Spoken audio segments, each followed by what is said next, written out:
Aujourd'hui, zoom sur une jeune artiste en devenir. Océane Boden est étudiante en dernière année à l'EPAS. Depuis 10 ans, l'école professionnelle des arts de la scène de Mâcon forme les artistes pluridisciplinaires de demain, aussi bien sur les planches, en chant, danse et théâtre que face aux médias. Le parcours artistique d'Océane est marqué par une grande diversité d'influences musicales et par une conviction forte. L'art doit rester accessible à toutes et à tous. À travers la scène, elle défend une vision sensible, généreuse et engagée de la culture, nourrie par son histoire personnelle et son goût pour la transmission. Elle est avec nous pour en parler. Bonjour Océane. Bonjour.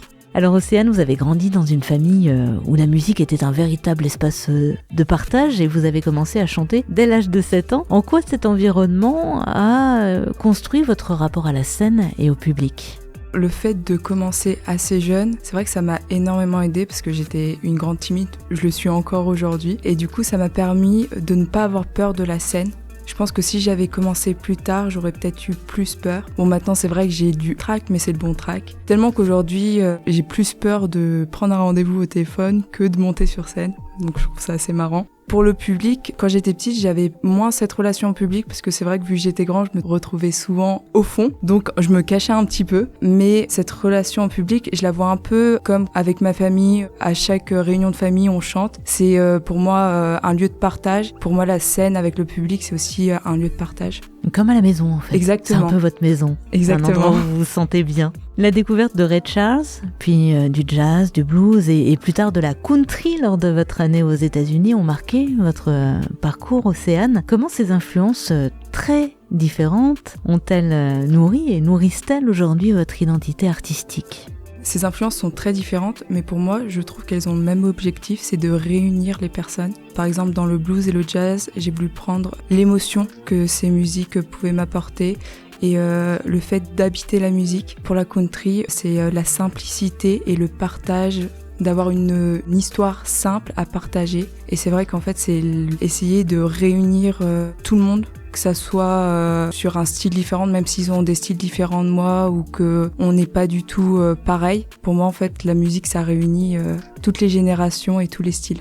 C'est un peu des chansons pour tous les jours en quelque sorte, qui accompagnent chaque journée de la vie. Océane, pour vous, l'art doit être accessible à toutes et à tous, je le disais tout à l'heure, et votre engagement se poursuit auprès des jeunes à travers le soutien scolaire ou les centres de loisirs. Pourquoi cette notion d'accessibilité culturelle, notamment pour les jeunes, elle est centrale dans votre démarche ?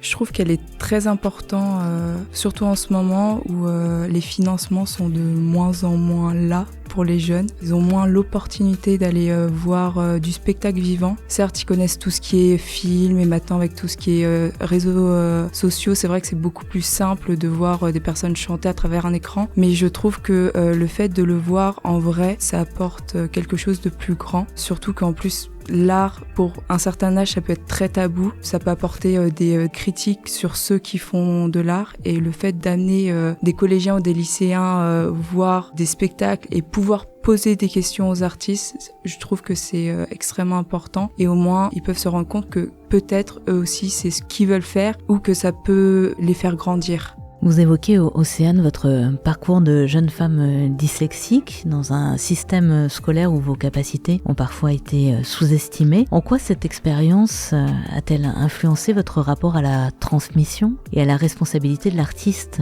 dans cette société d'aujourd'hui ?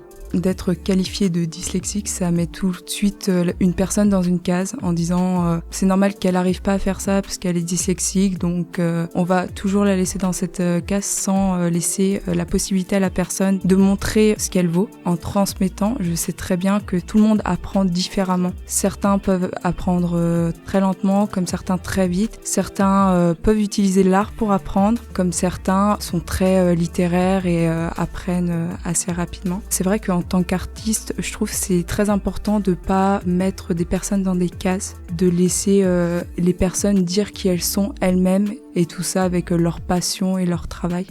Aujourd'hui, en dernière année à l'EPAS, Océane, vous préparez plusieurs projets scéniques, dont une création autour du rêve et de la magie. Quel message souhaitez-vous transmettre au public à travers ces créations et quel artiste avez-vous envie de devenir demain ? À travers mes créations, j'aimerais dire aux personnes qui viennent me regarder qu'il faut continuer à rêver, surtout dans un monde où on a l'impression que ça va de plus en plus mal et que justement l'artistique, ça peut aider à ce que ce monde soit un peu meilleur, parce que je trouve que ça soit avec une chanson ou avec un texte de théâtre ou même de la danse ou même que ça soit aussi des arts de dessin, on peut faire passer des messages beaucoup plus forts que des paroles. Ça passe mieux qu'un discours qui peut être difficilement compréhensible, par exemple, pour des personnes qui seraient dyslexiques. Exactement. Je veux dire, l'art, ça permet aussi d'apporter la connaissance autrement. Exactement. Moi, j'aimerais bien être une artiste qui donne aux personnes